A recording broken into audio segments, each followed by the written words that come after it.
नवरात्रि में रोज सुबह ये काम जरूर करें। राधे राधे, जय श्री कृष्णा, हर हर महादेव। दोस्तों, इस बार शारदीय नवरात्रि पर बहुत ही शुभ संयोग बन रहा है। इस बार नवरात्रि 7 नहीं 8 नहीं बल्कि पूरे 9 दिनों तक मनाई जाएगी। वैष्णो माता का आशीर्वाद आपके ऊपर बना रहेगा। इस बार नवरात्रि पूरे 9 दिन तक चलेगी। ना तो एक भी दिन काम होगा और ना ही एक भी दिन ज्यादा होगा। पूरे 9 दिन तक माता रानी की सच्चे हृदय से भक्ति की जाएगी। 9 दिनों के नवरात्रि बहुत ही ज्यादा शुभ और मंगलकारी माने जाते हैं और यह अत्यंत ही दुर्लभ होते हैं। आपको बता दें, इस बार जो शारदीय नवरात्रि है ना, वह 3 अक्टूबर दिन गुरुवार से लेकर 11 अक्टूबर दिन शुक्रवार तक रहने वाली है। यानी कि दुर्गा अष्टमी 10 अक्टूबर को दिन गुरुवार को मनाई जाएगी और नवमी 11 अक्टूबर को मनाई जाएगी और 10वीं यानी कि दशहरा 12 अक्टूबर को मनाया जाएगा। और दोस्तों, 11 अक्टूबर को ही बड़ी सच्ची श्रद्धा और भक्ति के साथ कन्या पूजन किया जाएगा। आप चाहे तो दुर्गा अष्टमी पर भी कन्या पूजन कर सकते हैं। शारदीय नवरात्रि पर कलश स्थापना का जो शुभ मुहूर्त है वह 3 अक्टूबर को सुबह 6:01 से सुबह 7:23 तक रहने वाला है। साथ ही अभिजीत शुभ मुहूर्त 11:05 से लेकर दोपहर 12:04 पर होगा। दोस्तों देखिए, नवरात्रि का पावन पर्व माता दुर्गा को पूरी तरह से समर्पित होता है और नवदुर्गा को ही शक्ति स्वरूपा कहा जाता है। इस संसार में शक्ति से बढ़कर और कुछ भी नहीं है। भगवान शंकर की शक्ति के बिना सबके समान होते हैं, अर्थात मुर्दा की तुल्य माने जाते हैं। तो आज की इस वीडियो में आप लोगों को नवरात्रि के दिन नवरात्रि यह उपाय करेंगे तो आपके जीवन की समस्त परेशानियां दूर हो जाएगी। आपके जीवन से गरीबी, दुख, तकलीफ सब कुछ खत्म हो जाएगा। आपकी मनोकामना पूरी होगी। और अगर आज की वीडियो अगर आपने मिस कर दी, फिर आपको सारी जिंदगी पछताना पड़ेगा। और दोस्तों, इस वीडियो में हम आपको एक बहुत ही ज्यादा महत्वपूर्ण जानकारी देने वाले हैं। अगर आप इन आने वाली नवरात्रियों में एक ऐसे वृक्ष के बारे में बताएंगे जिसको और आप छूकर आ गए तो आपके जीवन की सारी परेशानियां खत्म हो जाएगी। मात्र आपको उसे पेड़ को छू कर आना है, इसीलिए आपको इस वीडियो को बिल्कुल भी मिस नहीं करना है। दोस्तों, अगर आपकी भी दुकान धंधे बंद पड़ गए हैं, पैसों की आपके जीवन में परेशानी चल रही है, घर में लोग बीमार रहते हैं, एक दूसरे की आपके घर में बनती नहीं है, एक दूसरे में लड़ाई झगड़ा होता रहता है, शत्रु आपको बहुत ज्यादा परेशान करते हैं, पैसा आने के समस्त मार्ग बंद हो गए हैं, पैसा आता है तो वैसे ही चला जाता है, पैसा बिल्कुल भी आपके पास नहीं रुकता है, दिन भर आपके मन में नकारात्मक विचार आती रहती है या आपके शरीर में आपको आलस बना रहता है। यदि घर में एक के बाद एक मृत्यु होती चली जा रही है, घर आपको खाने को दौड़ता है, घर में संकट लगातार बढ़ती जा रहे हैं, तो इस वीडियो को अंत तक जरूर देख लीजिएगा। दोस्तों, नवरात्रि के पावन पर्व में नवरात्रि के किसी भी दिन हम वीडियो में बताने जा रहे हैं। अगर आपने यह उपाय सच्चे मन से कर लिया तो ऐसी व्यक्ति को धनवान बनने से दुनिया की कोई भी ताकत नहीं रोक पाएगी। धनी बनने के साथ साथ जो भी आपकी मनोकामना है वह भी पूरी हो जाएगी तत्काल। नवरात्रि के समय वह मनोकामना आपको पूरी होती दिखाई देगी। मूर्ख व्यक्ति ही होगा जो इस प्रकार के उपाय को नवरात्रि के समय नहीं करेगा, स्वयं की दरिद्रता लाने का प्रयास करेगा। इसीलिए हम आपको बता रहे हैं कि इस वीडियो को अपने फायदे के लिए और अपने परिवार के फायदे के लिए अंत तक जरूर देखना। दोस्तों, नवरात्रि का पावन पर्व होता है या माता दुर्गा को पूरी तरह से समर्पित होता है और माता दुर्गा की कृपा पाने का बहुत ही अच्छा समय होता है। नवरात्रि के 9 दिन माता रानी हम सबके घर में आ जाती है और हम सबके घर में रहती हैं और समस्त जितने भी वृक्ष हैं, समस्त जितने भी जड़ी बूटियां हैं, समस्त जितने भी तांत्रिक वस्तु है सब में माता रानी का वास हो जाता है। यह दोस्तों बिना देरी किए हुए अब इन उपायों के बारे में जान लेते हैं। दोस्तों, हमारे हिंदू धर्म में देवी के अनेक स्वरूप कहे गए हैं, जिसमें वृक्षों को भी माँ देवी के स्वरूप कहा जाता है। तो आज मैं आप लोगों को पावन पावनी वृक्ष के बारे में बताऊंगी। नवरात्रि के पावन पर्व चल रहे हैं।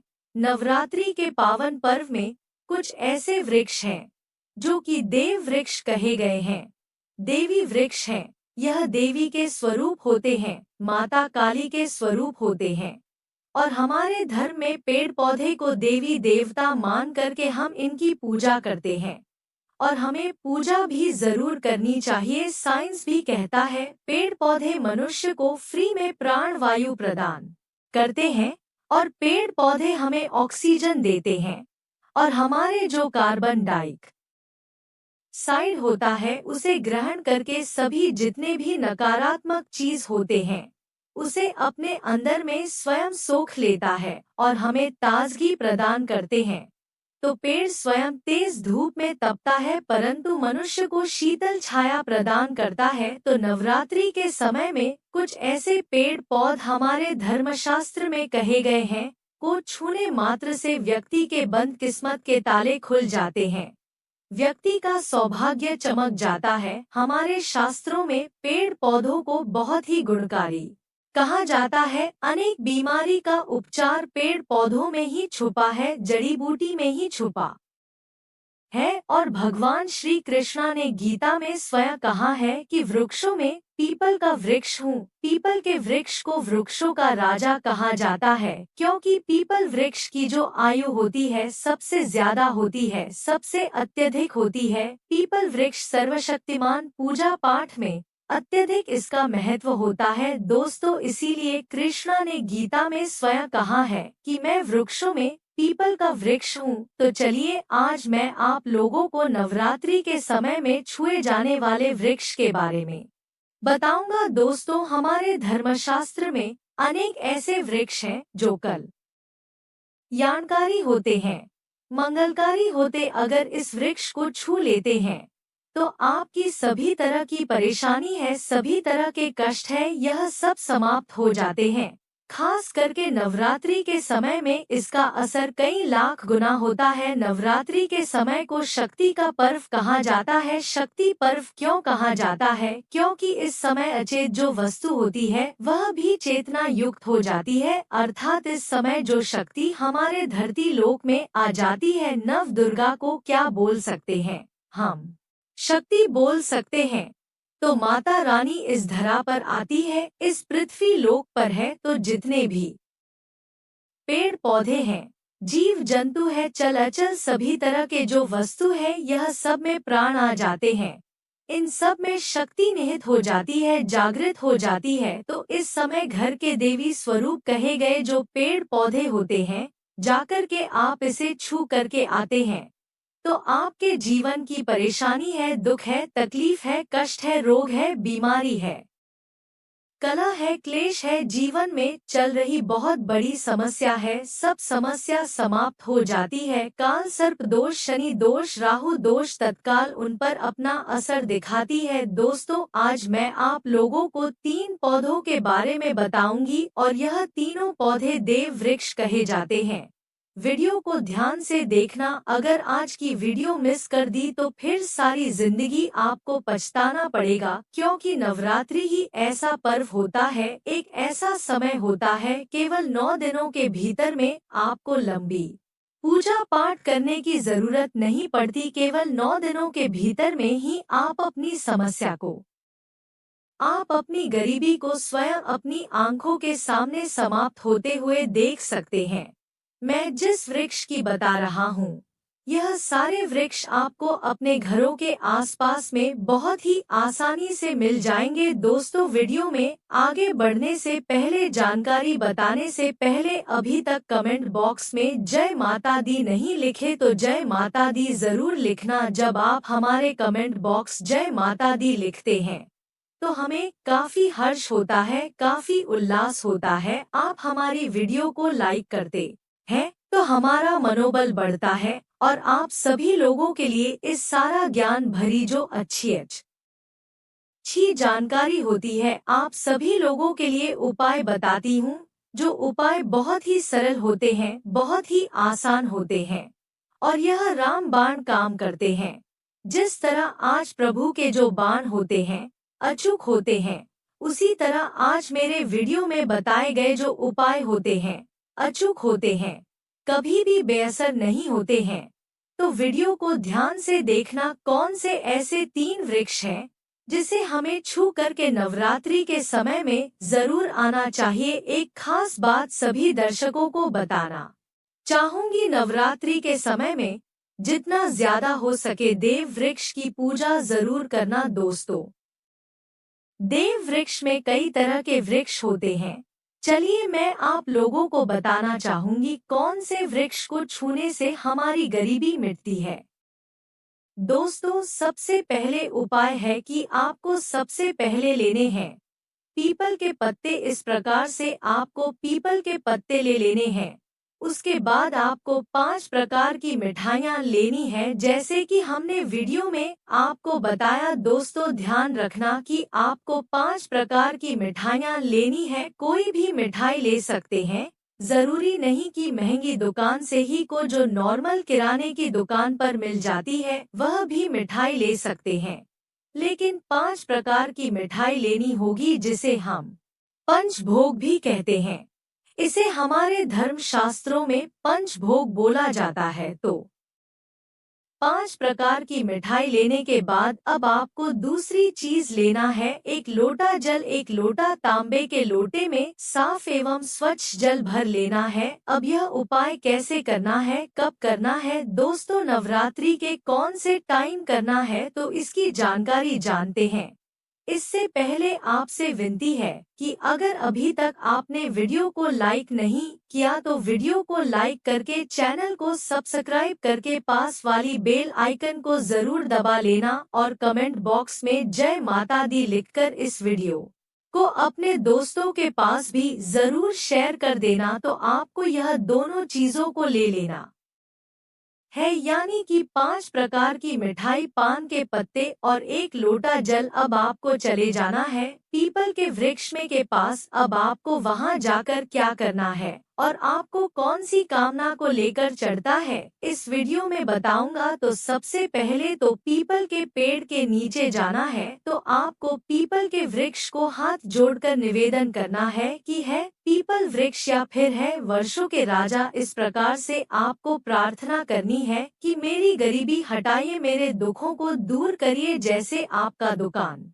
धंधा चौपट हो गया है, चलता नहीं है बंद हो गया है, तो कहना है मेरे प्रभु मेरे दुकान धंधे बंद हो गए हैं, जो चल नहीं रहे हैं, आप कृपा करें कि अच्छी सी चलना शुरू हो जाए, ग्राहकों की भीड़ लग जाए। इस प्रकार से आपको प्रार्थना करनी है। पैसों की किल्लत है तो बोलना है कि महाराज हमारे घर में पैसे नहीं आते हैं, माता लक्ष्मी हम आपको ले आने के लिए आए हैं, आप हमारे साथ हमारे घर चलिए। इस प्रकार से आपको प्रार्थना करनी है, क्योंकि पीपल के वृक्ष में माता लक्ष्मी तथा भगवान नारायण का वास होता है। नवरात्रि के समय यह पूर्ण रूप से जागृत अवस्था में ही रहते हैं, इसीलिए नवरात्रि को जागरण का दिन भी कहा जाता है। नवरात्रि के समय जो भी उपाय करते हैं, टोने टोटके करते हैं, उसका रिजल्ट आपको तत्काल ही देखने को मिल जाता है। तो आपको क्या करना है, एक लोटे जल को आपको पीपल की जड़ में डाल देना है। यह उपाय शाम के समय करना है, ध्यान से सुना, और सूर्यास्त से पहले यह उपाय कर लेना है। तो शाम के समय में करना है, एक लोटे जल को उसकी जड़ में डाल देना है, आपको मनोकामना बोलते हुए जल को चढ़ा देना है। फिर एक लोटा जल डालने के बाद अब पीपल की जड़ में दूसरा आपको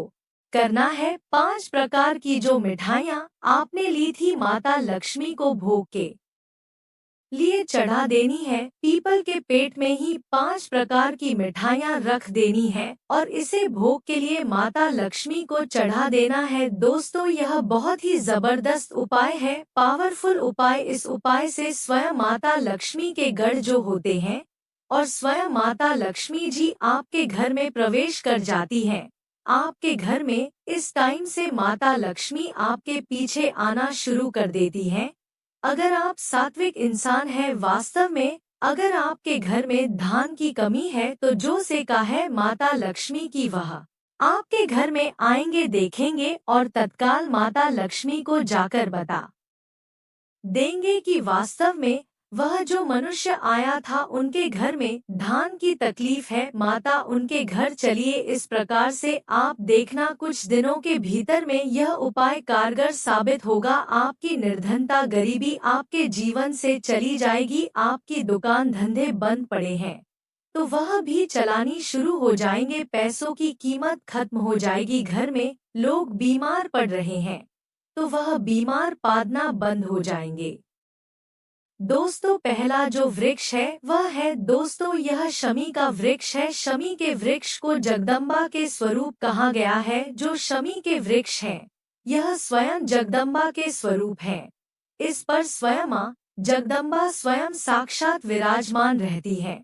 और कोई भी व्यक्ति अगर संध्या काल में नवरात्रि के समय में इसके नीचे में धूप दीप जलाता है, धुआं दिखता तो उनकी सभी तरह की परेशानी दूर होती है। धर्मशास्त्र कहते हैं अगर कोई भी नवरात्रि के पूरे समय में हो सके, अगर आप एक दिन भी करना चाहे हैं तो आप यह उपाय एक दिन भी कर सकते हैं, पंचमी या सप्तमी के दिन कर सकते हैं। तो हमारे धर्मशास्त्र में कहा गया है अगर नवरात्रि के समय में लाल चूड़ी अगर कोई भी व्यक्ति मनोकामना बोलते हुए शमी के वृक्ष में बांधे तो वह मनोकामना की पूर्ति होती है। लाल चूड़ी अगर कोई भी महिला जाकर के बांधती है तो उन्हें सौभाग्य हासिल होती है, उनके पति की भी अकाल मृत्यु नहीं होती। इसकी जड़ में सिंदूर डालने से व्यक्ति को आरोग्य हासिल होती है। जो लोग लंबे समय से बीमार पड़े हैं, ऐसे व्यक्ति के जो घर में रहने वाले सदस्य हैं,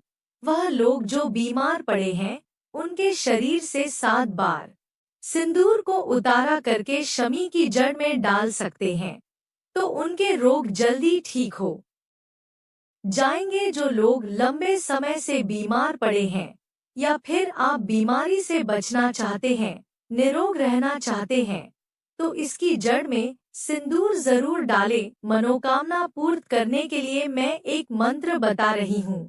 इस मंत्र को बोलते हुए शमी के वृक्ष को छूना है। आप तत्काल नवरात्रि के समय में इसका रिजल्ट देखना। जैसे ही नवरात्रि समाप्त होगा, आपकी जो मनोकामना है उसकी पूर्ति हो जाएगी। आपकी जो दरिद्रता है वह दरिद्रता समाप्त हो जाएगी। तो मंत्र कौन सा है? तो आपको बोलना है मम मनोरथ पूर्णी मम चिंता चूर्णी नमो।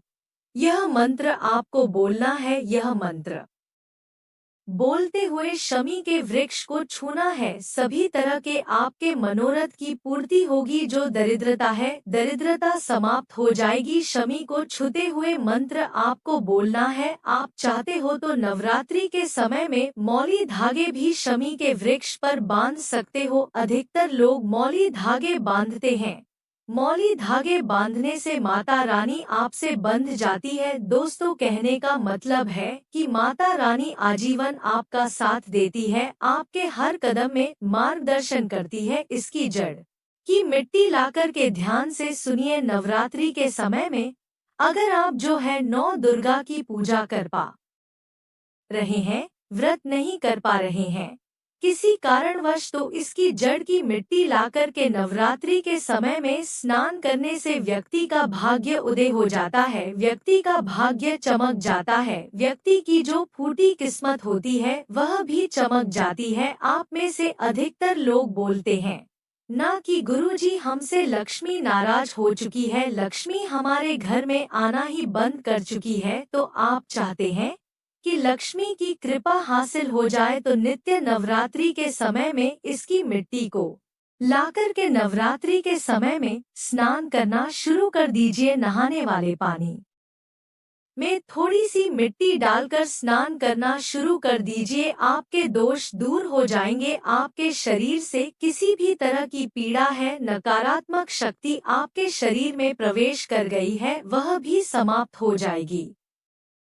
दोस्तों, मैं पौधे के बारे में जो बता रही हूँ वह पौधा भी जान लीजिए। मैं जो दूसरे पौधे के बारे में बता रही हूँ, पहला जो वृक्ष है बेल का वृक्ष, जो बेल का वृक्ष है यह वृक्ष माता पार्वती के पसीने से उत्पन्न हुआ है। स्कंद पुराण में बताया है जो माता पार्वती है यह देवी स्वरूप कही गई है, अर्थात यह नौ दुर्गा के स्वरूप कही गई है। तो स्कंद पुराण की कथा में कहा गया है जो बेल का वृक्ष है माता पार्वती के पसीने से उत्पन्न हुआ है। इसकी डाली में माता पार्वती, जड़ में ब्रह्मा, तने में विष्णु एवं समस्त जो हिस्से हैं उसमें भगवान शंकर जी बसते हैं। संध्याकाल में शिव मंदिर के समीप या नौ दुर्गा मंदिर के समीप जो बेल के वृक्ष है इसके नीचे में घी का दीपक जलाने से व्यक्ति गुणवान एवं पराक्रमी बनता है, व्यक्ति के सभी मनोरथ की पूर्ति होती है। हमारे धर्मशास्त्र यह भी कहते हैं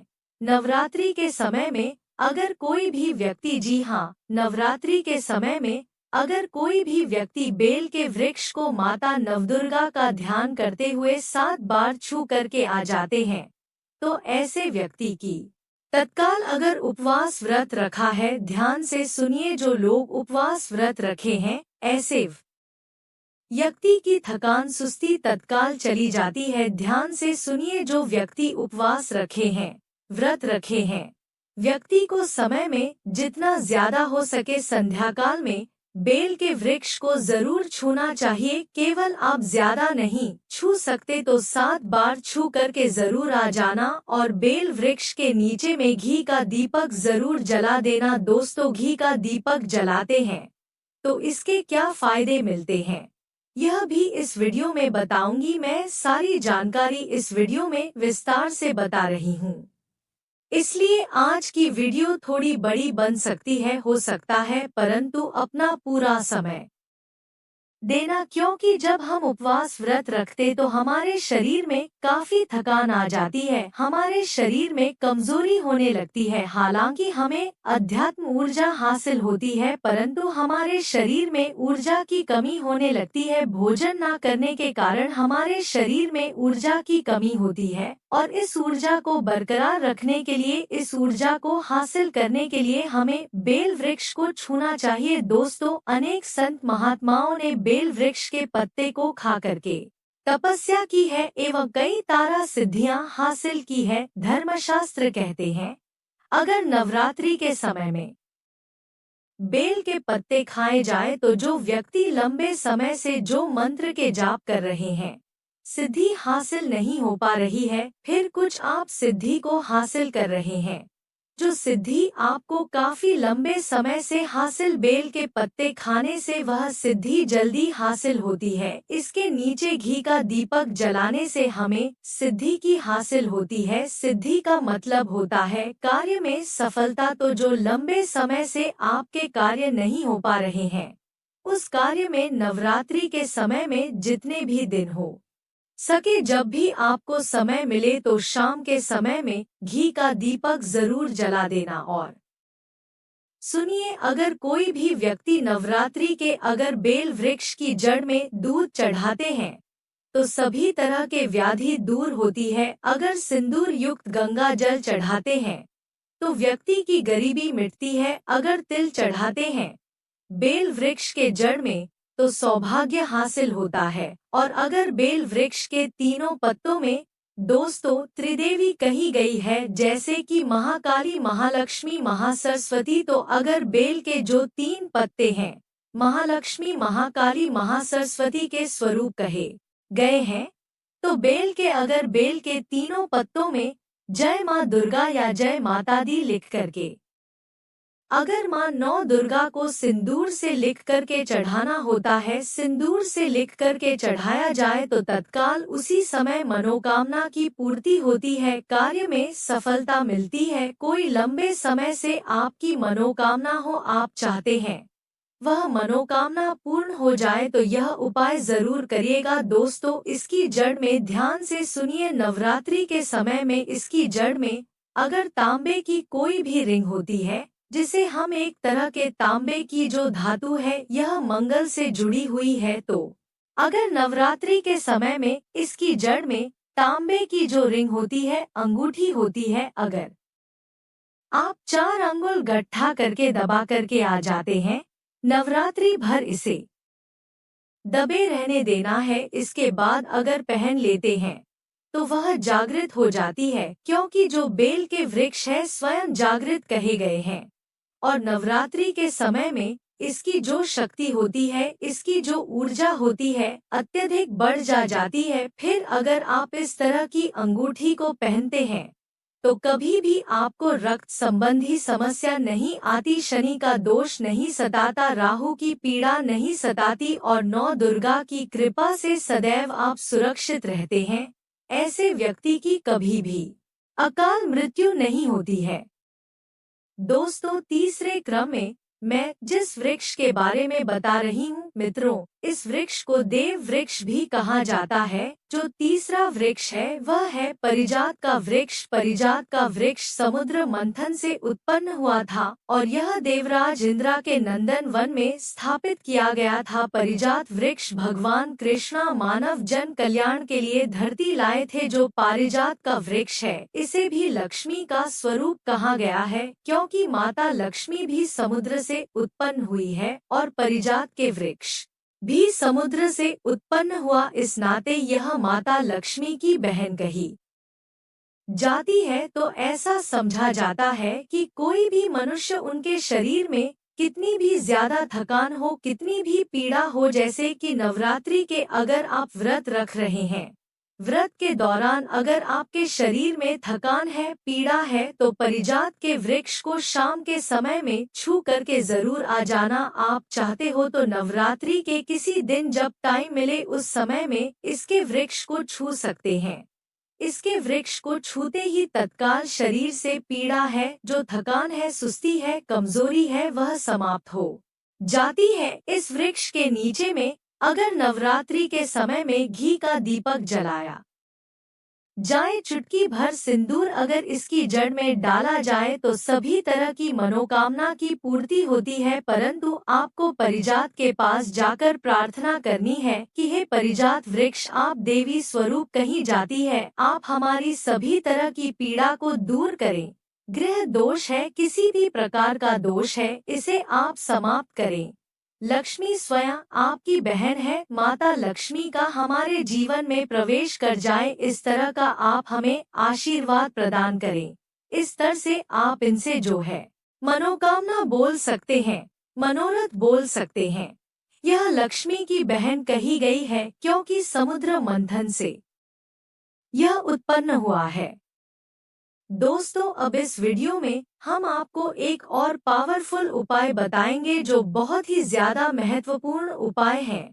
इस उपाय को करने से आपके जीवन में घंटी तकलीफ खत्म हो जाएगी। आपके जीवन में गरीबी निर्धनता चल रही होगी तो वह भी खत्म हो जाएगी। अगर आपकी दुकान या व्यापार है जो कि धीमा पड़ चुका है, जो पूरा नहीं चल रहा है, तो वह भी चलने लग जाएगा। आपके जीवन से पैसों की किल्लत खत्म हो जाएगी। घर में लोग अगर बीमार रहते हैं तो वह भी बीमारी खत्म हो जाएगी। आपके परिवार में हर एक सदस्य में प्रेम बढ़ता चला जाएगा। शत्रु स्वयं ही आपके जीवन से नष्ट हो जाएंगे। पैसा आने का मार्ग खुल जाएगा, आपके घर में टिकेगा। दोस्तों, आप यह उपाय रविवार को छोड़कर किसी भी दिन कर सकते हैं। जी हाँ दोस्तों, नवरात्रि का जो रविवार है उसे दिन छोड़कर यह उपाय किसी भी दिन कर लीजिएगा। यह उपाय बहुत ही अच्छा है, मनोकामना पूर्ति के लिए बहुत ही ज्यादा पावरफुल उपाय है। यह उपाय हम अपने बहुत सारे भक्तों को कर चुके हैं और अच्छा लाभ भी देखने को मिला है। कई लोग तो महाधनी और करोड़पति भी बन चुके हैं। बस आपको यही 5 प्रकार की मिठाइयों का फिर से चयन कर लेना है, जो नॉर्मल करने की दुकान पर मिल जाती है, वह भी मिठाई आप ले सकते हैं। अगर यह 5 प्रकार की मिठाई आप नहीं ले पा रहे हैं तो गुड़ ले लीजिएगा या फिर शक्कर ले लीजिएगा। इस प्रकार से 5 प्रकार की कुछ मीठी चीज लेकर के भी यह उपाय कर सकते हैं। बिल्कुल ही यह लाभकारी साबित होगा, तो यह उपाय अवश्य करना। आपकी गरीबी मिट जाएगी, निर्धनता मिट जाएगी। नवरात्रि के समय में ही यह उपाय करना बहुत ही ज्यादा फलदायी होगा। नवरात्रि जाने के बाद अगर यह उपाय दीपावली के दिन करते हैं तो भी यह उपाय बहुत ही ज्यादा पावरफुल होता है। चारों नवरात्रि में, दीपावली या फिर होली में भी यह उपाय कर सकते हैं। बहुत ही उत्तम उपाय माना जाता है। तो आप अपनी गरीबी मिटाने के लिए, समस्याओं से छुटकारा पाने के लिए, मनोकामना पूर्ति के लिए यह उपाय जरूर करना। आपको क्या करना है, 5 प्रकार की मिठाई लेनी है और एक पीपल का पत्ता लेना है और एक लोटा तांबे का जल लेकर पीपल के पेड़ के पास पहुंच जाना है। पीपल के पेड़ के पास जाने के बाद आपको पीपल देवता से हाथ जोड़कर विनती करनी है और उसे जल को सबसे पहले आपको पीपल के नीचे डाल देना है और जल को डालते समय आपको अपनी मनोकामना बोलते जाना है और मनोकामना बोलने के बाद आपको जो 5 प्रकार की मिठाइयाँ ली थी उसको पेड़ के जड़ में, यानी कि पीपल के पेड़ के नीचे पीपल के पत्ते पर रख देना है। दोस्तों, अगर आपने इतना सा उपाय कर लिया तो आपको बहुत ही ज्यादा लाभ देखने को मिलेगा। आपके जीवन की सारी परेशानियां दूर हो जाएगी। तो अगर आप भी जल्द धनवान बनना चाहते हैं, आपके जीवन में कोई मनोकामना है जो अधूरी रह गई है, तो हमने 3 वृक्ष के बारे में बताया है। इन 3 वृक्ष को नवरात्रि के समय में छूना शुरू कर सकते हैं और अगर कोई व्यक्ति यह तीनों वृक्ष को छू लेते हैं, ध्यान से सुनिए, अगर तीनों वृक्ष को छू लेते हैं तो ऐसे व्यक्ति के कार्य सफल होने से, ऐसे व्यक्ति की मनोकामना पूर्ण होने से दुनिया की कोई भी शक्ति नहीं रोक पाएगी। मनोकामना पूर्ति करने के लिए, कार्य में प्रगति हासिल करने के लिए, अपनी किस्मत को चमका सोए हुए भाग्य को जागृत करने के लिए नवरात्रि में यह उपाय जरूर करिएगा। दोस्तों, यह उपाय सोने पर सुहागा होगा। यह आपकी जिंदगी को संवार देंगे, आपकी जिंदगी में चल रही परेशानी को दूर कर देंगे। तो यह जानकारी कैसी लगी हमें कमेंट सेक्शन में जरूर बताना और इस जानकारी को तक सीमित मत रखना। इस जानकारी को आगे जरूर शेयर करना, क्योंकि बढ़ाने से ज्ञान बढ़ता है। और दोस्तों, नवरात्रि से जुड़ी यह वीडियो आपको अच्छी लगी और पसंद आई हो तो वीडियो को लाइक करके, चैनल को सब्सक्राइब करके पास वाली बेल आइकन को दबा लेना और इस वीडियो को अपने दोस्तों के पास भी जरूर शेयर करना ताकि वह भी इस वीडियो का लाभ उठा सके। और दोस्तों, हम मिलेंगे का नई वीडियो में, तब तक के लिए आपका कोटि कोटि धन्यवाद। और अगर आप भी चाहते हो कि माता लक्ष्मी का आगमन आपके घर में हो तो कमेंट बॉक्स में जय माता दी अवश्य लिखना और यहाँ तक बने रहने